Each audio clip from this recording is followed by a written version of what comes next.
पिता के नाम भगत सिंह का पत्र।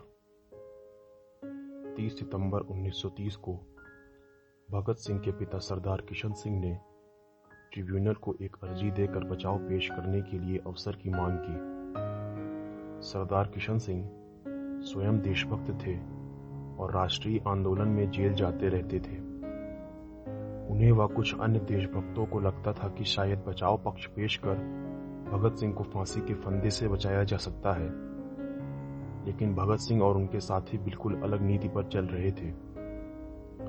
उनके अनुसार ब्रिटिश सरकार बदला लेने की नीति पर चल रही है व न्याय सिर्फ ढकोसला है, किसी भी तरीके से उसे सजा देने से रोका नहीं जा सकता। उन्हें लगता था कि यदि इस मामले में कमजोरी दिखाई गई तो जन चेतना में अंकुरित हुआ क्रांति बीज स्थिर नहीं हो पाएगा। पिता द्वारा दी गई अर्जी से भगत सिंह की भावनाओं को भी चोट लगी, लेकिन अपनी भावनाओं को नियंत्रित कर अपने सिद्धांतों पर जोर देते हुए उन्होंने 4 अक्टूबर 1930 को यह पत्र लिखा, जो उनके पिता को देर से मिला। 7 अक्टूबर 1930 को मुकदमे का फैसला सुना दिया गया। 4 अक्टूबर 1930। पूज्य पिताजी, मुझे यह जानकर हैरानी हुई कि आपने मेरे बचाव पक्ष के लिए स्पेशल ट्रिब्यूनल को एक आवेदन भेजा है। यह खबर इतनी यातनामय थी कि मैं इसे खामोशी से बर्दाश्त नहीं कर सका। इस खबर ने मेरे भीतर की शांति भंग कर उथल पुथल मचा दी है। मैं यह नहीं समझ सकता कि वर्तमान स्थितियों में और इस मामले पर आप किस तरह का आवेदन दे सकते हैं।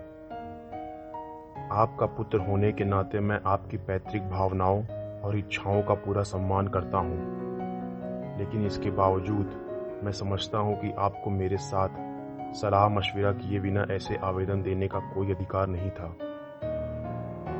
आप जानते थे कि राजनीतिक क्षेत्र में मेरे विचार आपसे काफी अलग हैं। मैं आपकी सहमति या असहमति का ख्याल किए बिना सदा स्वतंत्रता पूर्वक काम करता रहा हूं। मुझे यकीन है कि आपको यह बात याद होगी कि आप आरंभ से ही मुझसे यह बात मनवा लेने की कोशिशें करते रहे हैं कि मैं अपना मुकदमा संजीदगी से लड़ूं और अपना बचाव ठीक से प्रस्तुत करूं, लेकिन आपको यह भी मालूम है कि मैं सदा इसका विरोध करता रहा हूं। मैंने कभी भी अपना बचाव करने की इच्छा प्रकट नहीं की और ना ही मैंने कभी इस पर संजीदगी से गौर किया है। आप जानते हैं कि हम एक निश्चित नीति के अनुसार मुकदमा लड़ रहे हैं। मेरा हर कदम इस नीति, मेरे सिद्धांतों और हमारे कार्यक्रम के अनुरूप होना चाहिए। आज स्थितियां बिल्कुल अलग हैं, लेकिन अगर स्थितियां इससे कुछ और भी अलग होती तो भी मैं अंतिम व्यक्ति होता जो बचाव प्रस्तुत करता। इस पूरे मुकदमे में मेरे सामने एक ही विचार आया था, और वह यह कि हमारे विरुद्ध जो संगीन आरोप लगाए गए हैं, बावजूद उनके हम पूर्णतया इस संबंध में अवहेलना का व्यवहार करें।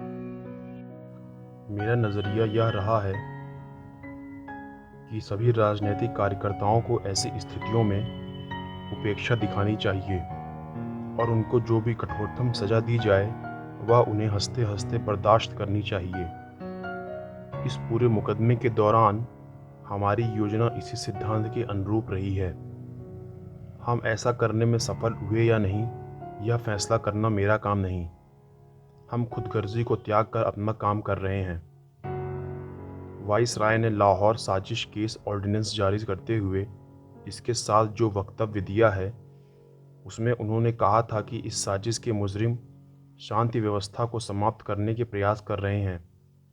इससे जो हालात पैदा हुए, उसने हमें यह मौका दिया कि हम जनता के समक्ष यह बात प्रस्तुत करें कि वह स्वयं देख लें कि शांति व्यवस्था एवं कानून समाप्त करने की कोशिशें हम कर रहे हैं या हमारे विरोधी।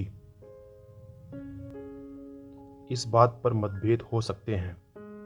शायद आप भी उनमें से एक हों जो इस बात पर मतभेद रखते हैं, लेकिन इसका मतलब यह नहीं कि आप मुझसे सलाह किए बिना मेरी ओर से ऐसे कदम उठाएं। मेरी जिंदगी इतनी कीमती नहीं जितनी कि आप सोचते हैं। कम से कम मेरे लिए तो इस जीवन की इतनी कीमत नहीं कि इसे सिद्धांतों को कुर्बान करके बचाया जाए। मेरे अलावा मेरे और साथी भी हैं जिनके मुकदमे इतने ही संगीन हैं, जितना कि मेरा मुकदमा। हमने एक संयुक्त योजना अपनाई है और उस योजना पर हम अंतिम समय तक डटे रहेंगे। हमें इस बात की कोई परवाह नहीं है कि हमें व्यक्तिगत रूप में इस बात के लिए कितना मूल्य चुकाना पड़ेगा। पिताजी, मैं बहुत दुख का अनुभव कर रहा हूँ। मुझे भय है आप पर दोषारोपण करते हुए या इससे बढ़कर आपके इस काम की निंदा करते हुए मैं कहीं सभ्यता की सीमाएं ना लांघ जाऊं और मेरे शब्द ज़्यादा सख्त ना हो जाएं। लेकिन मैं स्पष्ट शब्दों में अपनी बात अवश्य कहूँगा। यदि कोई अन्य व्यक्ति मुझसे ऐसा व्यवहार करता तो मैं इसे गद्दारी से कम ना मानता, लेकिन आपके संदर्भ में मैं इतना ही कहूँगा कि यह एक कमजोरी है, निचले स्तर की कमजोरी। यह एक ऐसा समय था जब हम सबका इम्तहान हो रहा था। मैं यह कहना चाहता हूँ कि आप इस इम्तहान में नाकाम रहे हैं। मैं जानता हूँ कि आप भी इतने ही देश प्रेमी हैं जितना कि कोई और व्यक्ति हो सकता है।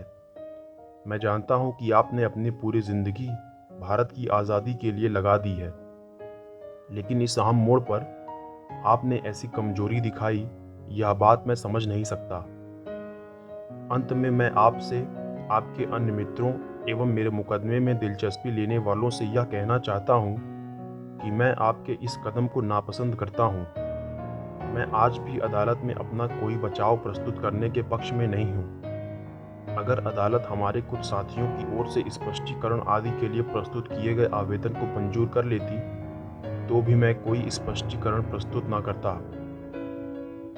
भूख हड़ताल के दिनों में ट्रिब्यूनल को जो आवेदन पत्र मैंने दिया था और उन दिनों में जो साक्षात्कार दिया था, उन्हें गलत अर्थों में समझा गया है और अखबारों में यह प्रकाशित कर दिया गया कि मैं अपना स्पष्टीकरण प्रस्तुत करना चाहता हूँ। हालांकि मैं हमेशा स्पष्टीकरण प्रस्तुत करने के विरोध में रहा। आज भी मेरी वही मान्यता है जो उस समय थी। बोर्स्टल जेल में बंदी मेरे साथी इस बात को मेरी ओर से गद्दारी और विश्वासघात ही समझ रहे होंगे। मुझे उनके सामने अपनी स्थिति स्पष्ट करने का अवसर भी नहीं मिल सकेगा। मैं चाहूँगा कि इस संबंध में जो उलझनें पैदा हो गई हैं, उनके विषय में जनता को असलियत का पता चल जाए। इसलिए मैं आपसे प्रार्थना करता हूँ कि आप जल्द से जल्द यह चिट्ठी प्रकाशित कर दें। आपका आज्ञाकारी भगत सिंह।